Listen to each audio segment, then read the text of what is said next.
everyone, welcome to my channel. Yay!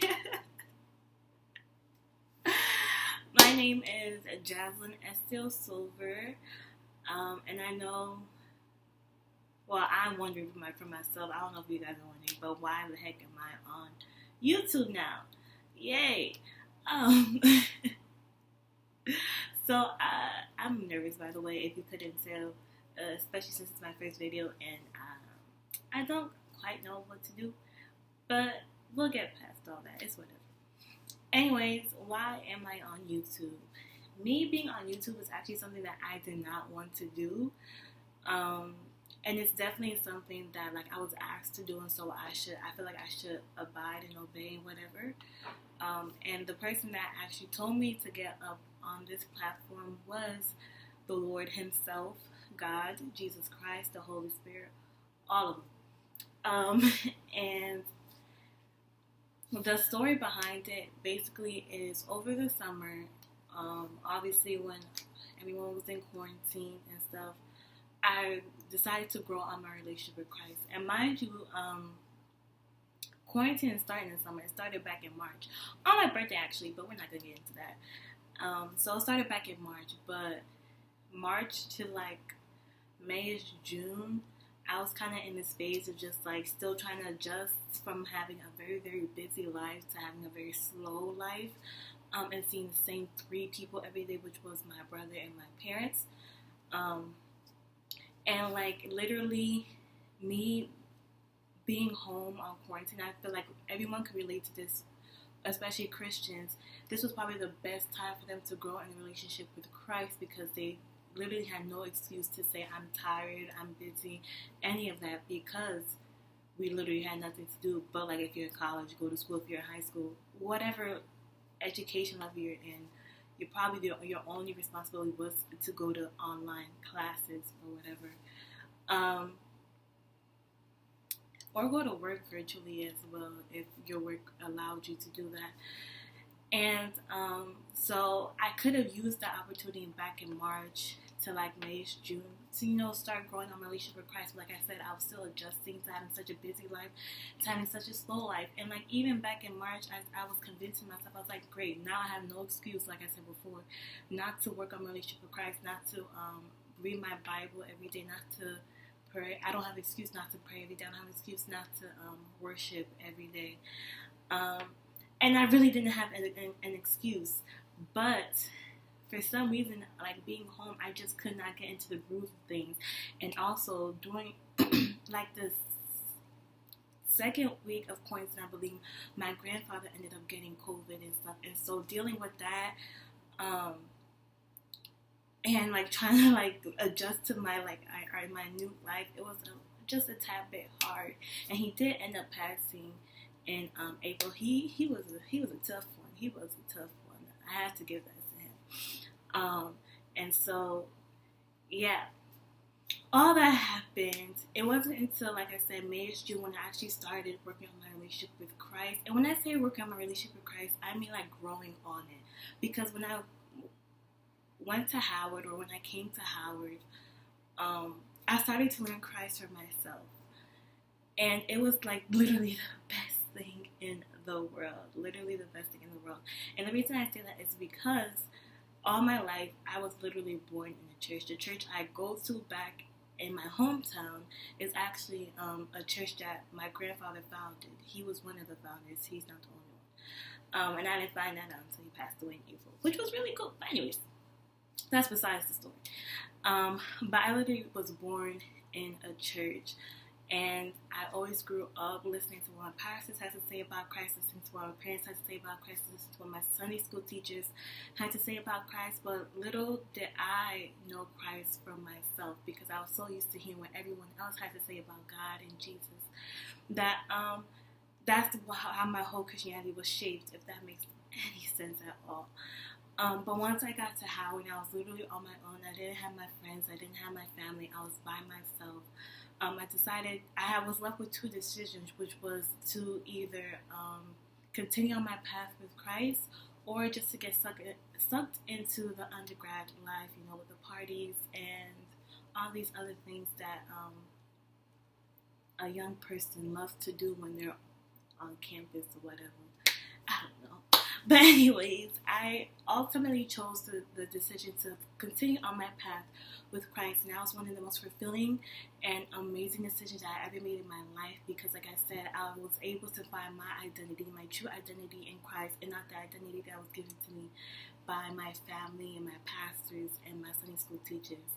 And that's not to knock on them, because I honestly appreciate everything that I've learned from them. But it's just something about learning Christ for yourself that is just more fulfilling than hearing about Him through others. And so, yeah. Sorry, I just had to get my thoughts together.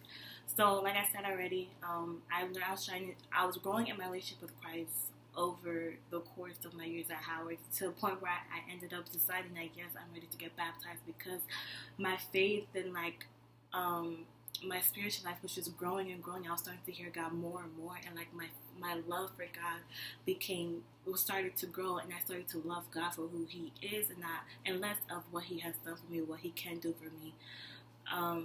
And then, but obviously, I think like my junior year of college, that's when everything started to plummet downhill, because I was in a lot of organizations, a lot of leadership roles, and I was also obviously a student. And so my life, I felt like my body was being split into so many parts. I was giving so many parts to different people, because I had so many responsibilities to keep up with. And I just literally had no time for myself. And being that I had no time for myself, I had no time for God. And it was so hard. That year was literally the worst. Now, I wouldn't say the worst year, but it was a very trying year. It was definitely a trying year, because it wasn't bad at all. It was just very trying. I isolated myself from everyone, because it was just like, I'm tired. I can't give you any more. I already gave you all of this. I gave you my arms, my legs, my head, my eyes, my ears, all of it. I can't do friends right now. And then obviously quarantine ended up happening. Well, COVID ended up becoming a thing. And since I came off of like this track of having all these leadership roles and being a student, and now I'm back home, and my relationship with God was already like a little rocky or a little distant, because I wasn't talking to Him a lot. Going home, it was just like, yeah, I lost the pattern that I had before, and like now I need to work on getting it back. I feel like I'm all over the place. I'm sorry, y'all. Like I said, it's my first video, and I don't know. I don't have talking points written down. Maybe I should. Maybe next time I'll write some talking points. But at least this is raw, I guess. Anyways, so yeah, and then fast forwarding back to May, June, because I feel like I keep going backwards and going back to May and June. But May, June, I called her my daughter, but like now I feel like we're just like sisters at this point. But I want her to be my daughter again, so we gotta work on that relationship. But anyways, one of my daughters, texted me and was asking like, hey yo, do you want to like do a devotion or whatever, like a prayer service during this COVID time, because I feel like we really need to pray on all these things. And I was like, heck yeah, because during that time when she actually sent that text, I was actually thinking of doing that as well, but I wanted to do with like, so back home I lead a praise dance group, and I was thinking about doing with the whole praise dance group, but then she had texted me, and I was just like, girl, of course, like this is literally something I was thinking about, because after like my grandfather passing, after all those like things had passed away, passed, I guess. That's when I was just like, all right, Jess, you really got to get back on your walking to Christ. You keep telling yourself you have no excuse. But yet you're still sitting here not doing anything to work on your relationship with Christ. And so she sent me the text, and I was so eager. I was ready to do it. It took us about like 2 weeks, I think, to actually get started, because I guess we were trying to like get accustomed, or like trying to figure out what to do.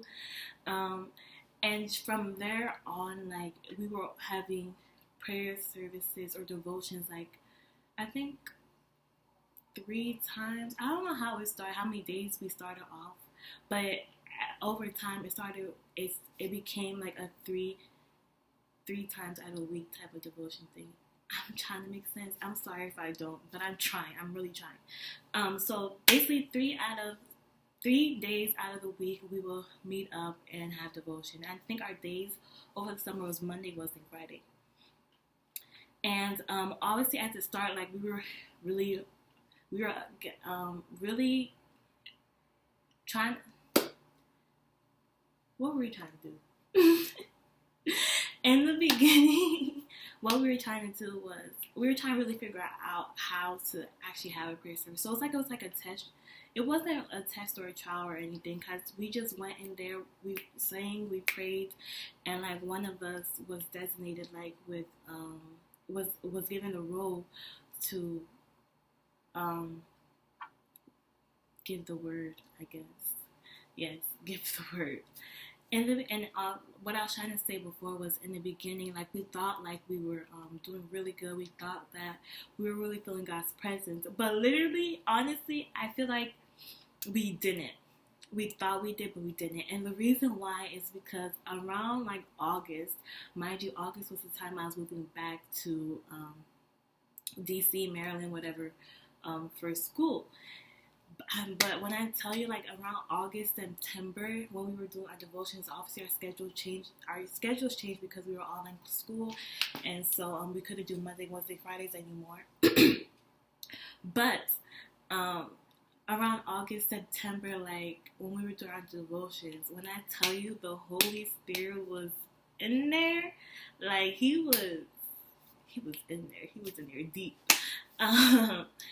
and it was so fulfilling. Like emotions were running wild. We were crying some of the devotions. We were stuck in worship in some of the devotions. We were having long messages for some of the devotions, and it was just so beautiful. And mind you, also from August to December, I was also chaplain of a praise dance group back at Howard, and just going off the devotions, and also being tasked with the role of being chaplain. And as chaplain, you have to prepare Bible studies and messages, and that was a very uncomfortable position for me, but I decided to take it because I realized that with the relationship with Christ, you have to keep getting uncomfortable, because that's one of the main ways that you're going to grow. If you stay in a comfortable state, I feel like your faith is going to grow stagnant. Maybe not, but as for me, I know that if I stay in, I should say that, as for me, I know that if I stay in a comfortable state when it comes to my relationship with Christ, that I will be stagnant. But like I said, I decided to take on the chaplain role of preparing Bible studies and giving messages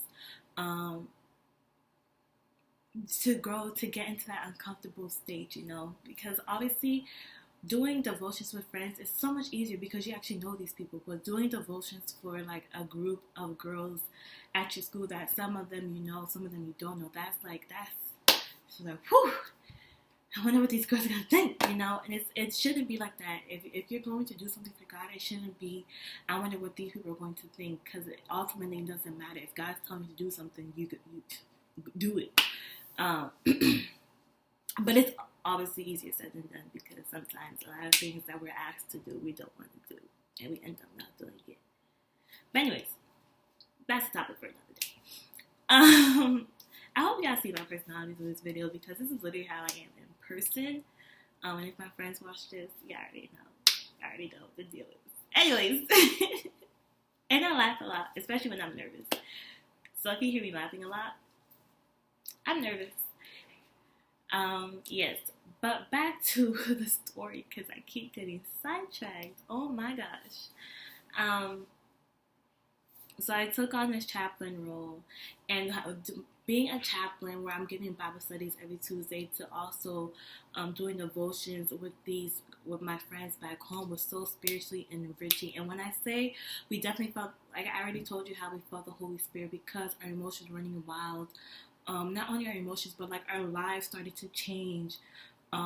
and like our love for God started to grow. Like my spiritual life, I was feeling so much of a spiritual overflow. Like I literally did not know what to do with myself, and I told my friends like, yeah, y'all need to pray for me because I have this spiritual overflow and I don't know what to do with it. With that, it also once again, I started to hear God's voice, and I started to hear the things that He wanted me to do. And one of the things that He was saying was to. Oh, before I get into that, I wanted to compare August, December to May, June-ish to August.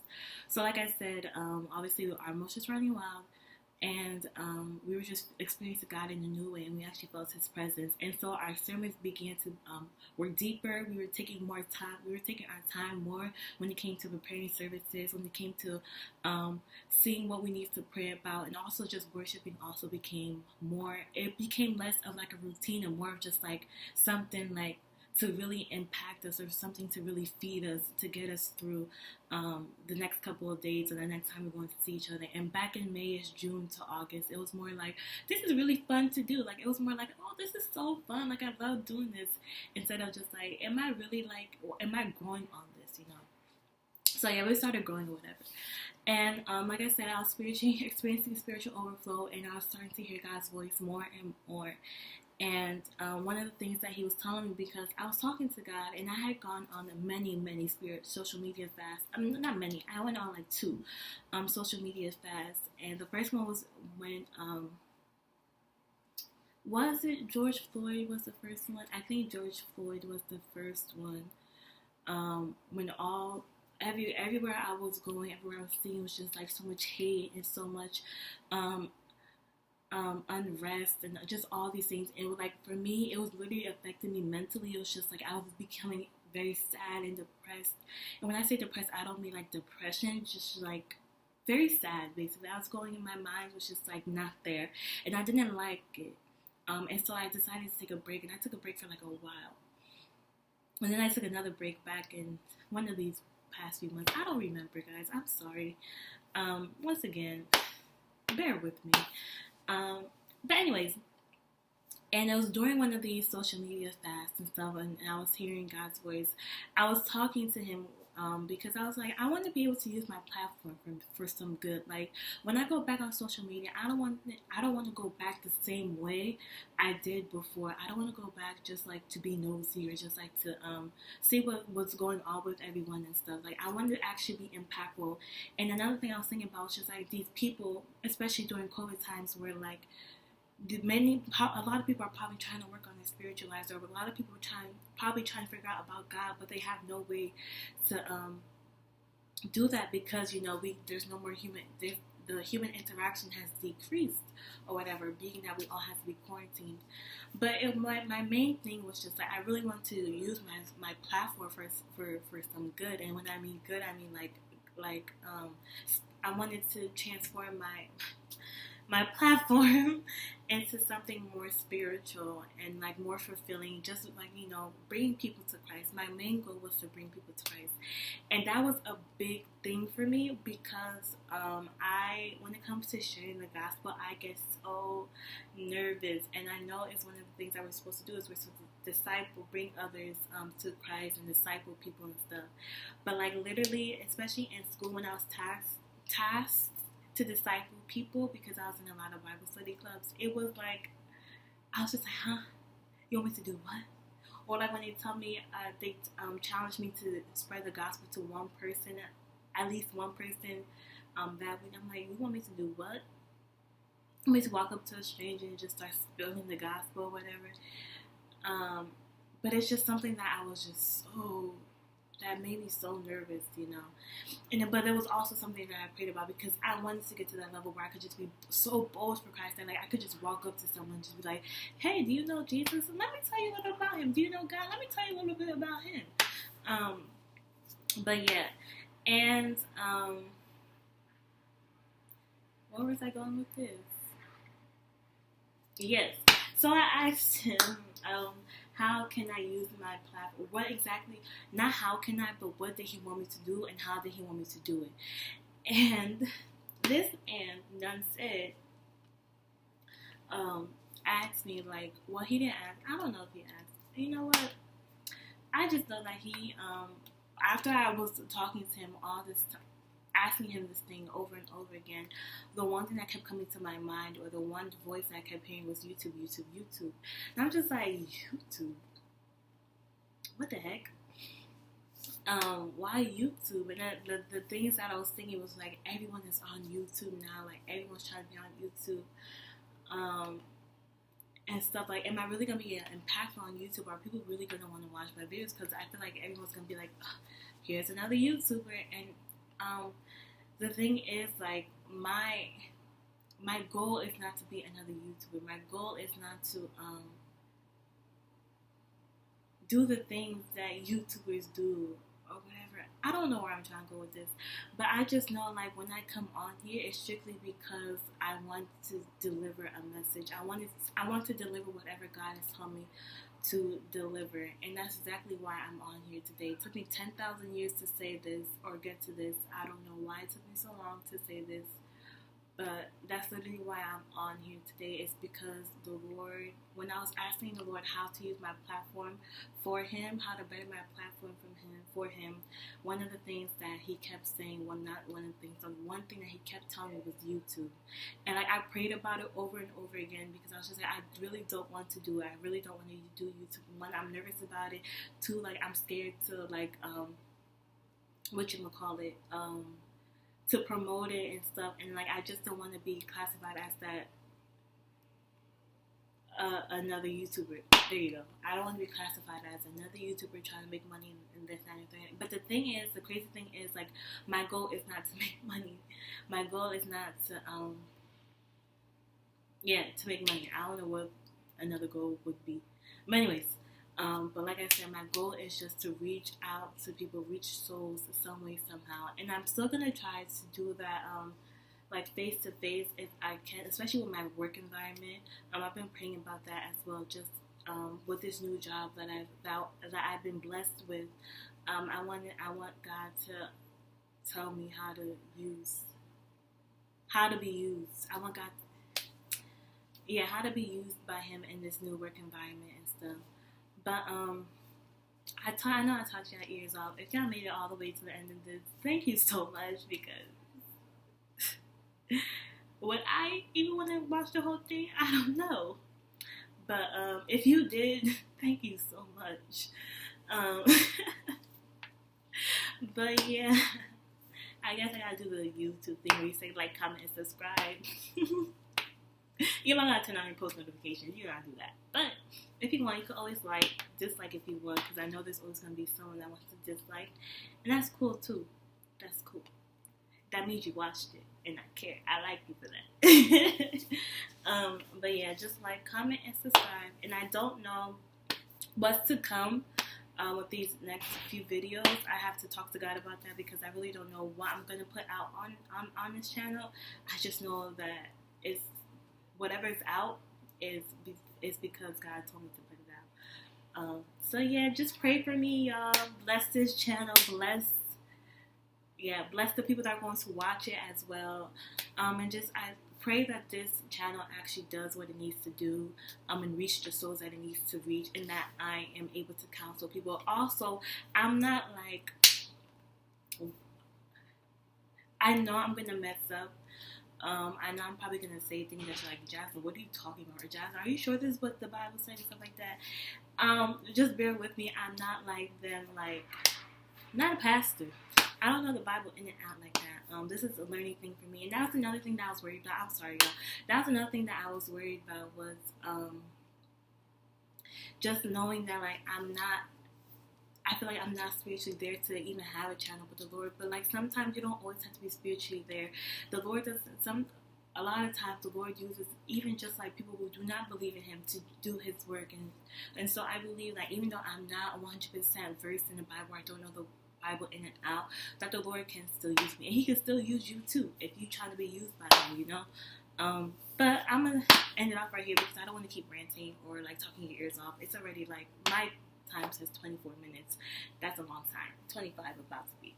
But anyways, like, comment, and subscribe, like I said before. And thank you so much for watching this. Please have a blessed day, week, year, month, whatever it is. And yeah, love you.